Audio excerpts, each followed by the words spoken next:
You check your ticket and realize you just won $15 million. In that moment, you are not rich yet. You are dangerous to yourself. Your heart is pounding, your hands are shaking, your brain is sprinting through houses, cars, family calls, text messages, debt payoff, revenge fantasies, and the version of your life that starts tonight. And that is exactly why the first 72 hours matter more than the next 30 years. Most people think the hard part is winning. It is not. The hard part is surviving the first 3 days without making one emotional decision that permanently damages the money. The first real threat to a lottery winner is not taxes, relatives, or scammers. It is their own first impulse.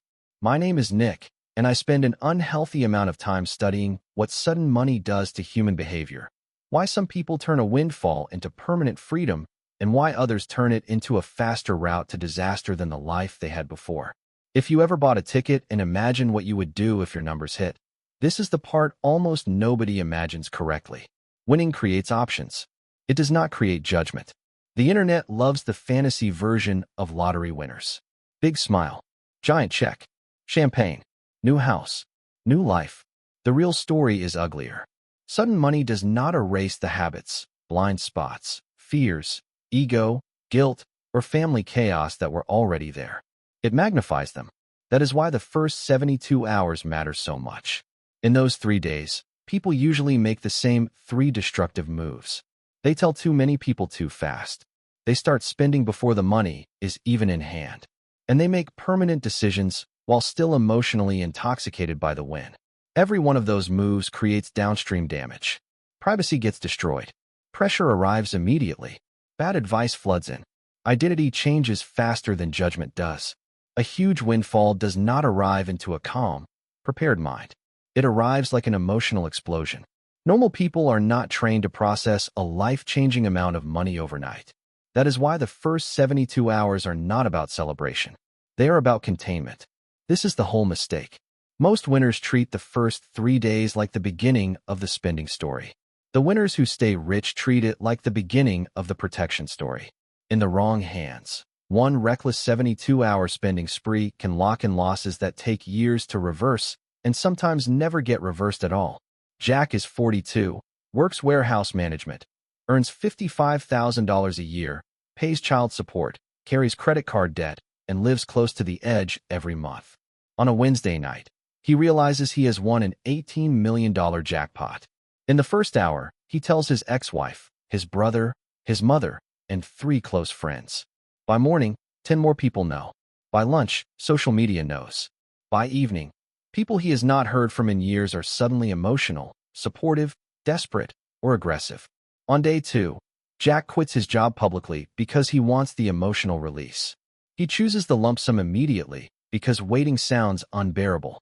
He agrees to public photos because it feels exciting. He starts mentally spending money that has not arrived yet. On day 3, the spending starts.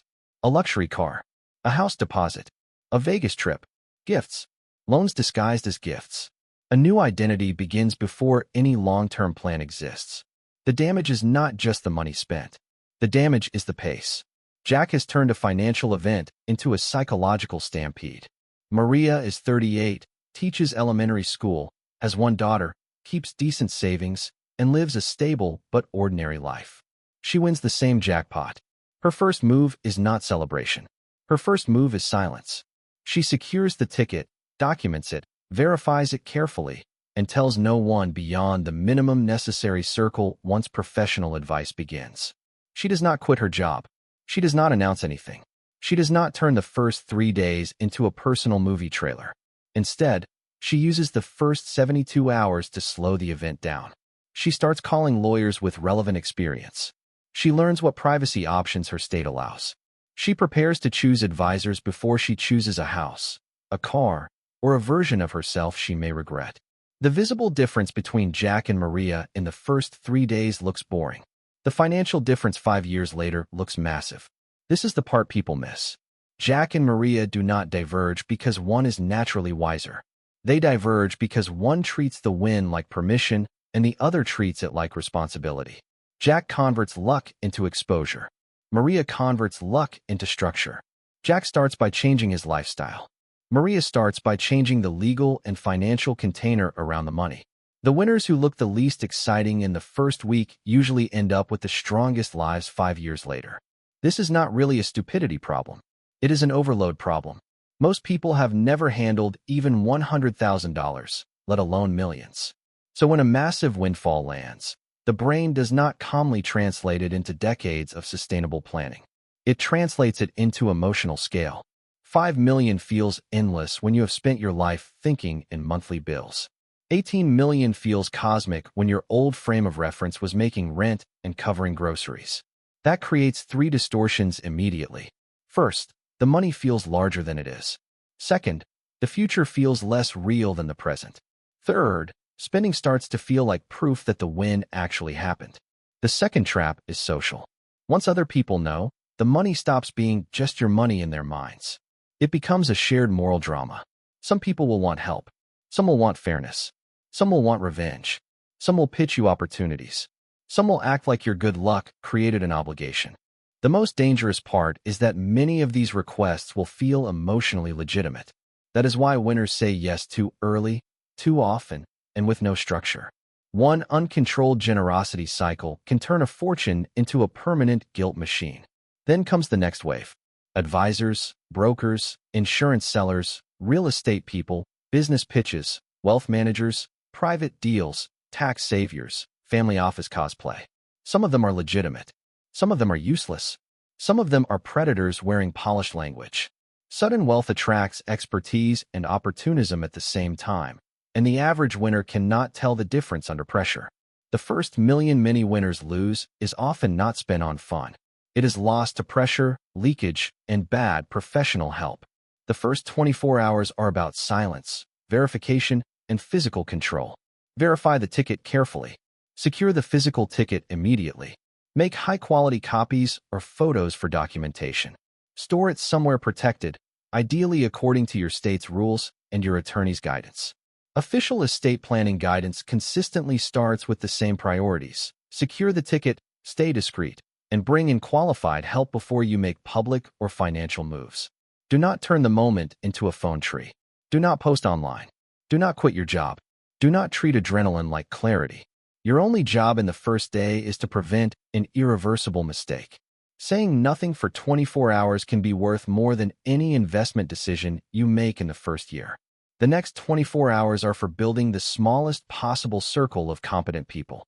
Start with an attorney who has real experience in trusts, privacy, and major windfalls. Add a tax professional. Add a fee-only financial planner, ideally one with sudden wealth experience. CFP guidance on lottery winners and sudden wealth is very clear on this point. Winners should understand the math, know their limits, and use professional planning before they start redesigning their lives. This is not the moment to choose the most charismatic person. It is the moment to choose the most conservative and competent person. The goal is not optimization. The goal is defense. The final 24 hours of the protocol are for decisions about structure, not purchases. Find out what anonymity or entity claim options your jurisdiction allows. Powerball's official guidance notes that privacy rules vary by jurisdiction and that some winners can claim through trusts or legal entities. Work through the annuity versus lump sum choice with math and behavior in view, not ego. Mega Millions official rules explain that the annuity is paid as one immediate payment followed by 29 annual payments that rise by 5% each year. CFP guidance adds the key behavioral point. Annuities can be safer for less disciplined winners, while disciplined winners may prefer the control of a lump sum. Then build a first-year spending framework before the money arrives. Housing, transportation, family help, taxes, security, liquidity, investing, charitable giving. Every category gets a lane before emotion gets a microphone. The advertised jackpot and the amount that actually becomes spendable wealth can be separated by millions once cash value and taxes do their work. Once the money is real and the structure is in place, the next trap is lifestyle acceleration. A simple rule protects against that. Increase your lifestyle slowly, not theatrically.